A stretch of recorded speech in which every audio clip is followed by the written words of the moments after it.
BJP से resignation accept होने के बाद और इतने दिन खामोश रहने के बाद फाइनली राजा सिंह ने अपना एक स्टेटमेंट दिया है। और ये स्टेटमेंट से ऐसा लग रहा है कि बीजेपी से तेलंगाना में जो तेलंगाना की बीजेपी पूरी पार्टी है ना, इसमें अगर कोई सबसे ज्यादा लॉयल है रेजिग्नेशन के बाद भी तो वो टी राजा सिंह दिख रहे हैं, क्योंकि उन्होंने क्लियर कट स्टेटमेंट दिया है कि मैं किसी भी, चाहे वो बीआरएस रहो, चाहे वो टीडीपी रहो, चाहे वो कांग्रेस रहो, मैं किसी भी पार्टी में ज्वाइन नहीं होऊंगा, क्योंकि मेरे को ऐसी पार्टी चाहिए जहाँ पे हिंदुत्व के सपोर्टर ज्यादा रहते। और ये जो पार्टी है, जो बीआरएस है, कांग्रेस है, टीडीपी है, वो सब हमको ऐसा सपोर्ट नहीं करते। बीजेपी ही ऐसी पार्टी है जहाँ पे हिंदुत्व के जरा ज्यादा सपोर्टर्स है, और वैसी पार्टी ही मुझे पसंद है। और मोदी जी, योगी जी और अमित शाह जी, ये तीनों के जो भी मतलब इनकी जो एक स्टेटमेंट्स रहते हैं, इनके जो एक मेथड्स रहते हैं बीजेपी पार्टी चलाने के, वही मेरे को पसंद है। इसीलिए मैं रहे तो बीजेपी में रहता हूँ, नहीं तो किसी भी पार्टी में नहीं रहता हूँ। मतलब देखो, ये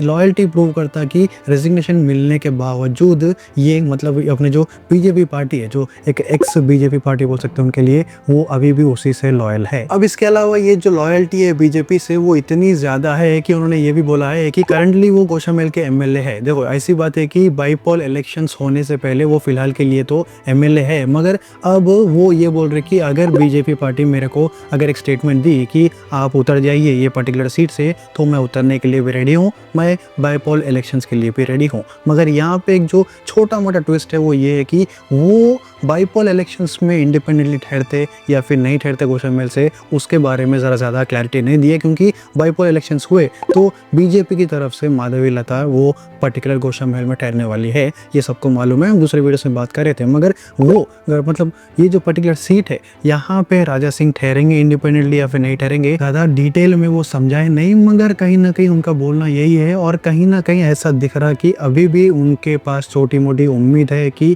बीजेपी फिर से इनको बुला लेगी और ये फिर से बीजेपी ज्वाइन करना चाह रहे। कहीं ना कहीं वो स्टेटमेंट जो है ना, वो ऐसे लग रहे हैं, क्योंकि अभी भी मतलब जब पार्टी निकाल दी, रेजिग्नेशन एक्सेप्ट कर ली, फिर भी वो उन्हीं को सपोर्ट कर रहे। और मोदी, योगी और अमित शाह के बारे में बोल रहे थे कि उनके जो भी मेथड्स है वो मेरे को पसंद है, तो मैं वही फॉलो करूंगा। और दूसरे पार्टी से तेलंगाना में वो उतने खास है नहीं, तो मैं क्लियर कट वहाँ पे ज्वाइन नहीं होगा। तो यहाँ पे बस दो ही मेथड है। पहला मेथड है कि इंडिपेंडेंटली कुछ पार्टी बनाओ, या फिर दूसरा मेथड है कि बीजेपी में चले जाओ। अब यहाँ पे दो में से क्या होता वो कुछ ही दिनों में मालूम होगा, क्योंकि बीजेपी रिएक्शन देना जरूरी है। बीजेपी पर्टिकुलरली ना असेंबली में जाके सबमिट करी, पर्टिकुलरली कि ये जो एमएलए की सीट है यहाँ पे बाईपोल इलेक्शन लगाओ, तो वहाँ पे बाईपोल इलेक्शन स्टार्ट होता, तब तक कुछ होने वाला है नहीं। ये एक नया अपडेट है, नया रिएक्शन है राजा सिंह की तरफ से। इस चीज़ के बारे में आपका क्या कहना है? कमेंट करके बोलो कि राजा सिंह फिर से बीजेपी में ज्वाइन करना या फिर नहीं करना, सब कुछ कमेंट करके बोलो। और यहाँ तक वीडियो देख लिए तो एक लाइक कर दो, और कमेंट सेक्शन के बाजू में आपको एक नया ऑप्शन दिखेगा, हाइप का ऑप्शन है,